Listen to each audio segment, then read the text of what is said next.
Recycle it, don't trash it. Okay. Sega presents... What do you present? Ooh, that's a Xenomorph. Oh, wait, no, it's Alien 3! But it's not just Alien 3. It's Alien 3. The Gun! Hello, everybody. This is Quinn Michael from TheShaggyTurtleStudios. We're testing out something a little different here. I can't guarantee this video will work, but we're going to try it. This is a screen recorder I'm using because my capture card broke. See the previous video about... Well, not the previous... See, there's a video. You'll know which one it is.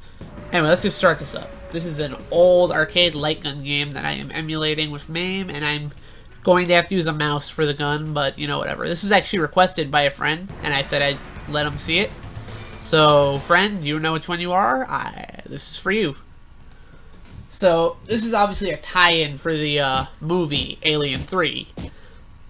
But what's funny about that is that this pretty much has nothing to do with the film other than using its location. And technically speaking, we're not even on the planet yet. We're on the Sulaco, which is the ship at the end of the previous movie, Aliens.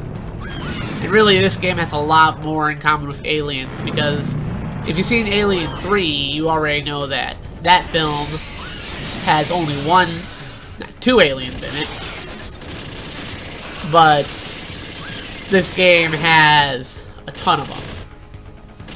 Now, this being an old light gun game, there's a lot of enemies flying at you.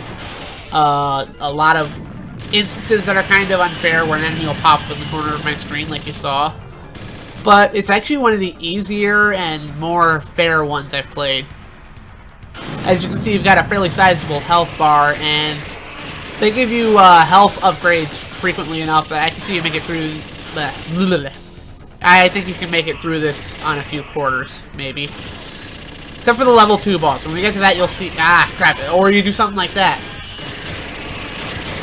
I'm not concentrating as much as I normally would.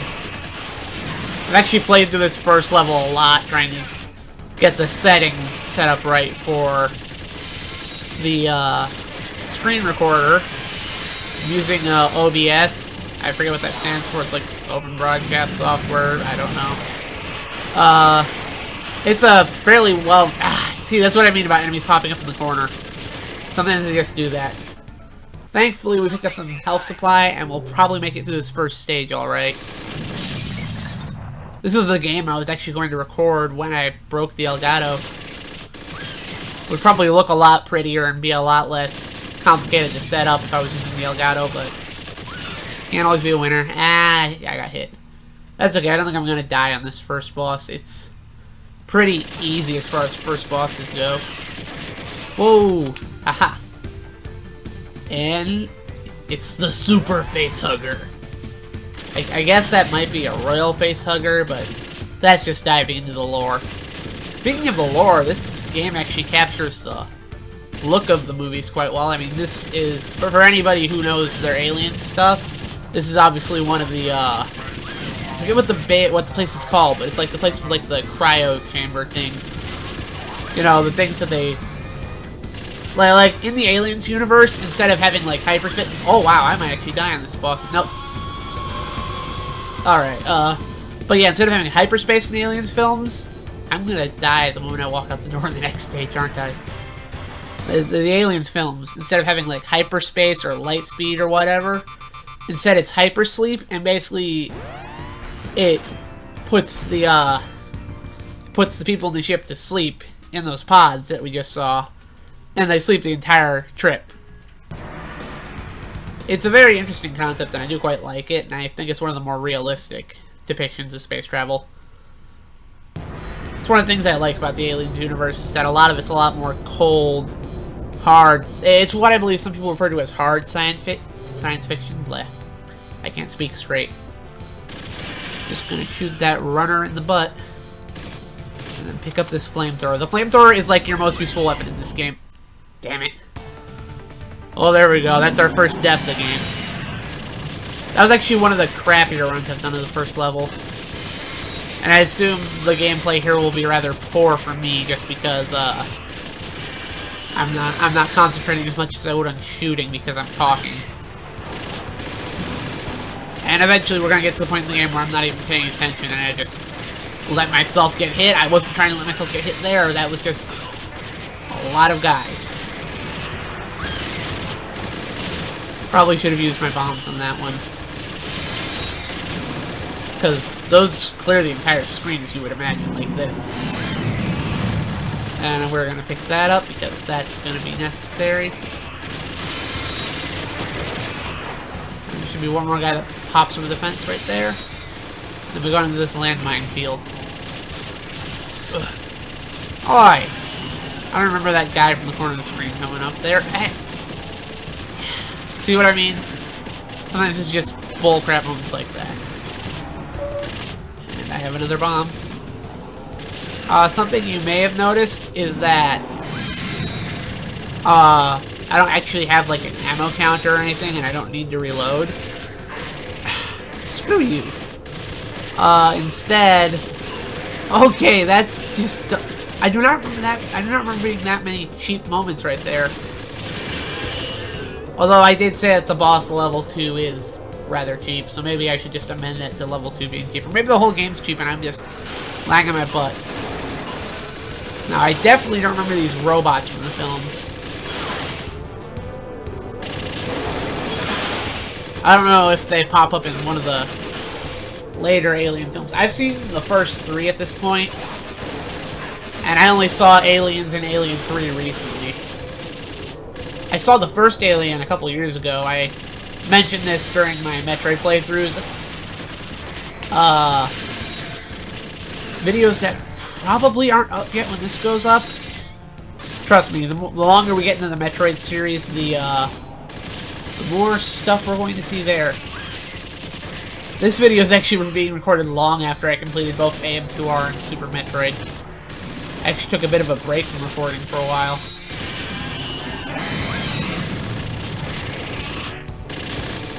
These guys. Those things can be... Those things... Ugh, darn it. Stupid face hugger. Really? Okay, maybe I'll have to amend that. I still think this is one of the... It's one of my favorite light gun games. Although technically it's not a light gun game because the, guns were mounted on the arcade machine. Light gun would be one that uses light to detect whether or not you're shooting things. Okay, yeah, so this boss is cheap. But yeah, this is like one of the ones with the mounted guns. What always amused me about the machine of this game was that it was like bright pink. Alright, and now he's gonna start spamming missiles at me. Missiles so fast, I don't think I could ever actually react. I think there's a pattern to them at least, but I'm just gonna use another bomb.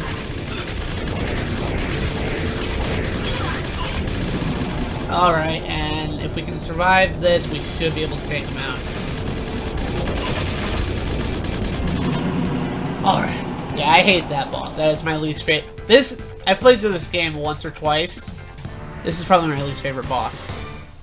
So what was I saying? Yeah, this has been recorded after the Metroid playthroughs. And yeah, I'm probably going to talk a lot about Aliens because I watched Aliens and Alien 3 and I like them. Alien 3 I like a little bit less than I like Alien 3 a little bit less than the first two. I absolutely love the first Alien movie. I saw that several years ago, and it's one of my favorite movies, period. Like, not even just, like, horror films, but, like, in general. Goes right up there with RoboCop for me. And now that I've seen the sequel, Aliens, I would also say it goes up to that point, too. If I had thrown a grenade back there, I probably would have gotten a lot of points, but we're not playing for points. I could say that a big complaint about this game is the fact that there are enemies coming from the corner of the screen and you gotta be almost inhumanly fast to hit them. Yeah, see, like that. He just popped up from the corner of the screen. But, in all honesty, a lot of arcade games, like shooter games from this era, did that. And there's going to be a flamethrower right here. find it funny that the flamethrower is like the most useful item, because I don't remember if the flames did that much to... And there, could I have even reacted to that in time unless I remembered it was there? Anyway. Yeah. Alright. I find it funny that the flamethrower is so effective since I don't remember them using flamethrowers that much in the films. I mean, I know the Xenomorphs were afraid of the dark. Well, not afraid of the dark. They were scared of, like, fire and light. But, at the same time, the runner Xenomorph in, Alien 3... I'm not going to call it, like, the dog Xenomorph or the, Ox Xenomorph, because it could have been either one, depending on which cut of the film you're watching. I think it's easier just to call it the runner. Most people will know what you're talking about anyway. I was forgetting to let go of the trigger for a little bit. Because the gun will overheat, and then it's nowhere near as powerful as it used to be. When it's strong, it only takes a couple of hits to kill something. So there we go. I hope this infrared goes away soon. Okay, there's going to be a guy that pops up in the corner of my screen right here, I remember. And there's no way I'm going to react to him in time. So I think he pops up right in the corner of my screen here. Yeah, did you see that? I was shooting at him. It's baloney. Alright, and there's going to be two really strong Xenomorphs in this room. Oh, nope, two more.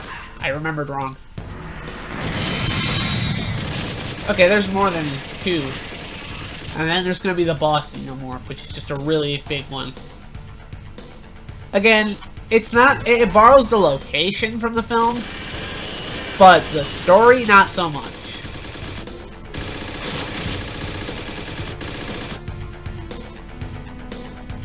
I mean, apparently something wrong must have happened here on Fury, because it is absolutely overrun with aliens right now. I am praying to the high heavens that this looks good once I'm done with it. I mean, it won't look anywhere near as good as the Elgato would, but I'm hoping it's at least watchable, because this is all I have right now until I can shell out the bucks to get a new one. And I have to get a capture card that uses the I have to get one that uses, like, old AV cables, because a lot of my consoles run off of those, and they look best when using those.